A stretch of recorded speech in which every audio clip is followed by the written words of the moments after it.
company dedicated to enhancing leaders' ability to harness and optimize trust as a strategic business asset. You know, there are thousands of songs about social trust. How about The Pretenders, I'll Stand By You, or Coldplay's Fix You?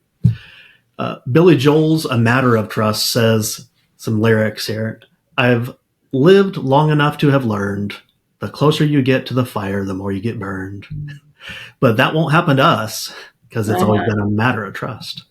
So what's that even mean, right? Oh my goodness. Yeah. I mean, I'm already like the songs are flowing through my head. Man in the Mirror with Michael Jackson, you know, all about the self-reflection, and Lean on Me, it comes to mind. Yeah. Withers.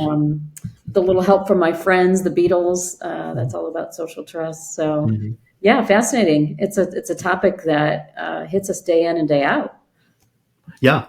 Yeah, and we listen to songs. I mean, there's thousands upon thousands, and you just listen to the songs, and you don't really think about, oh, they're willfully making themselves vulnerable to that other person with a positive expectation motivating them.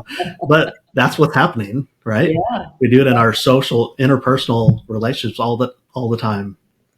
Yeah, we're sort of building that social bank of you know, are we going to trust this person? Are we not? And are we going to engage in a long-term or a short-term relationship? So social trust, yeah, this is a big one. One. Yeah. What do we want to extrapolate here? Yeah, I mean, think about the target, right? It's a type of trust, social trust. What is the target of the truster's trust?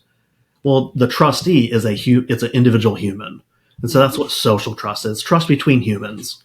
And it gets more complex the more humans are involved. But in a dyadic relationship, a one-to-one relationship, it's easier to study. And so that's how we look at most often those kinds of one-on-one individual human relationships. We see them in the workplace all the time, though. So we can unpack some of those, and that'll be fun. Yeah. It's social trust, personal and social trust at work, they can be a little bit different. You know, I see in the corporate world, you see a lot of companies are really trying to move toward this culture of speak up culture. Yeah. And when you start to unpack that with people about what does speak up culture mean, the intentions are great. They want people to share their opinion, share their perspective, because the belief that we're better together, right? Our collective experiences and our collective knowledge and our collective expertise will make us better. But then the question becomes, do I trust to speak up depending on who's in the room? Do I trust that my information has been used accurately or not used against me? So many questions of trust come up in that idea of speak up culture. That's right. Did that just go into my permanent file? Right. Did somebody just record that and I could later hear that in a courtroom? Yeah.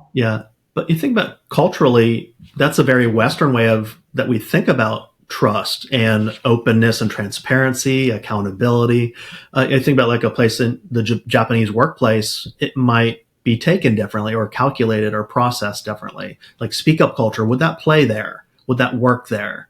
That's always interesting to look at the cross-cultural angle to these things. But our audience is primarily going to be in the Western workplace, business workplace. And so that's those values are all the way there through lots of organizations. Businesses are mostly probably valuing these things. Like, be honest with us, because you get good data from doing. Leaders get more accurate data when there's more accountability and more honesty. Yeah, absolutely. And each of the employees, I guess, whether you're a new employee, you're going to kind of come in and think about what's my experience in speak up culture, either from my past or now what bank am I building and the experiences I have in this new company. Can I speak up? Do people speak up? Why don't they? Do people speak up when certain people are in the room?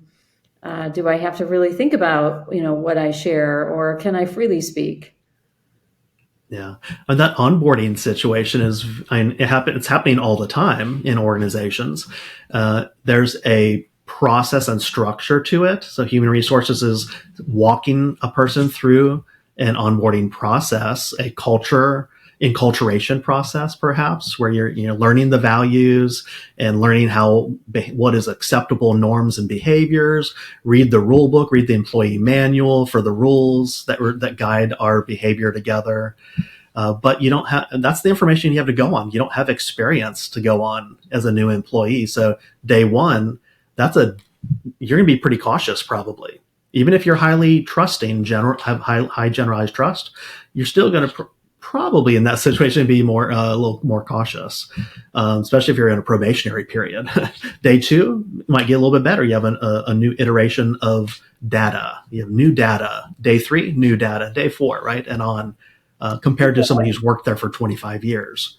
Yeah, for sure. And I think where I've seen that onboarding accelerate and be most productive is when it's not just the direct manager who's taking them on, or it's the learning and development team that's giving them the information, or the HR department.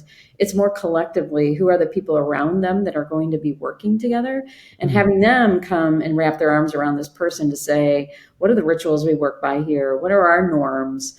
And so really taking that down to a subculture before someone makes some of these assessments around, a bigger company and how can I operate here? Let's take it down to the microcosm in terms of your daily experiences with people.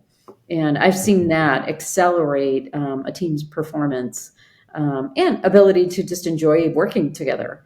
When you have those conversations, not just about knowledge and information that you need on the job, but how do we operate? Right. Yeah, just what you just said, the team dynamic just made me think about, there's a YouTuber out there. His name's Daryl Vega. He does hilarious setup videos. It's hard to tell how much is real versus setup. But he does it with like human resource situations, new employee interview, onboarding, first team meeting. Oh my goodness. It's hilarious because his demeanor is such that he, produces a dynamic of uncomfortability. And so he elicits different kinds of reactions from people in the environment. So this is real. I mean, this stuff really does happen though. These are real. There's feelings and emotions that accompany a new hire into an organization.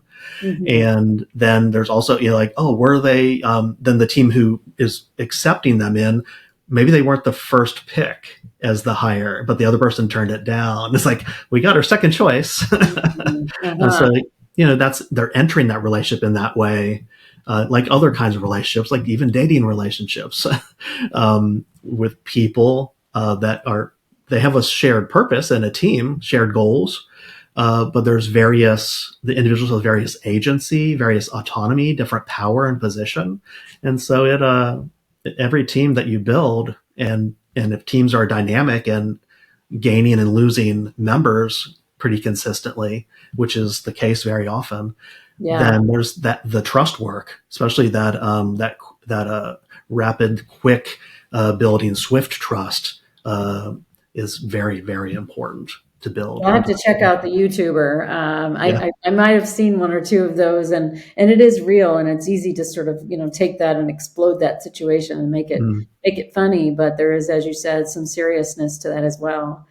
And onboarding, I think, is one thing, and then you think about the longer term employee, and in terms of working in an organization or team, how do they view trust, and how do you sustain trust? I think that's an interesting dynamic to think about. When people work together for a very long time, we start to build up positives and negatives, and in our mind, we know how much we can or can't trust someone. Is there ability to really kind of think of that or reframe that? And, my quote, I've said it before, but, one of Abraham Lincoln, I don't like that man. I need to get to know him better. And the reason I always come back to that quote is I've just seen so much success in people being willing to pause at their first impressions, or maybe their impressions over a period of time, and give somebody the opportunity to show them a different experience. And so we can work at changing that belief of, can I trust this person? Yeah. And that entails high emotional intelligence to catch yourself in the emotion. You can't stop the emotional, the feeling from arriving, but what do you do with it once it does? Well, that takes some work. some interior work to be able to do that, and some humility in the same way, to be able to step back and give the benefit of the doubt. There's different things that we're calculating, that we're thinking about, different classifications maybe that we're thinking about other people. Our power relationship, the wealth differences, our positions in the organization, maybe age or gender plays into it. How similar or different are we? Are we friends, enemies, or frenemies? But of course, that goes in line with ability, benevolence, and integrity that we're assessing about people pretty consistently. Yeah. And where I just see, this is something we process, and as you said, it takes a very emotionally intelligent person to be able to pause and really recognize our emotions react very quickly. And are we willing to take a pause before we take that next reaction, or be proactive about our what we're going to do with that emotion? Mm-hmm. And in today's world of moving so quickly, it's difficult to do, but one that has a lot of benefit when we see people pausing and really thinking through this social trust, right? And what you've always reminded me of is optimizing that trust, not necessarily maximizing, but optimizing, and being strategic about how much can I.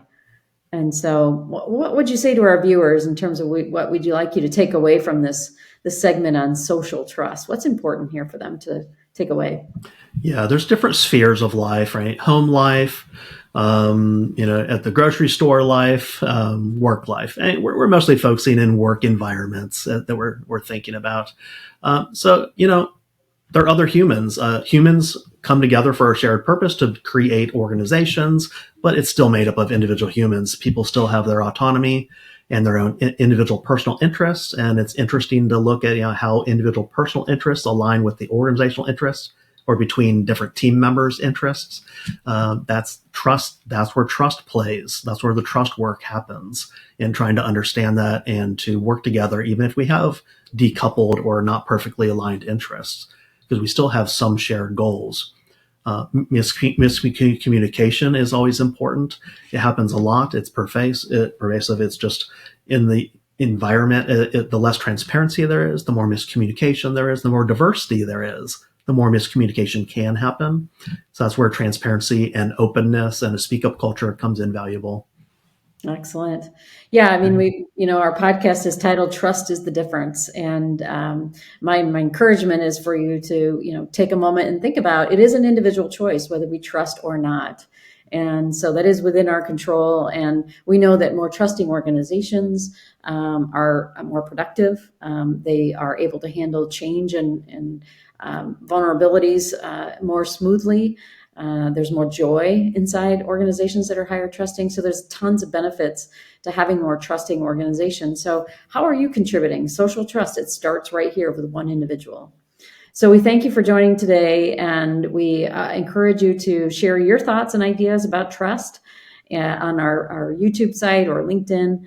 And we look forward to hearing from you and answering any questions you have on this topic. Thanks for joining.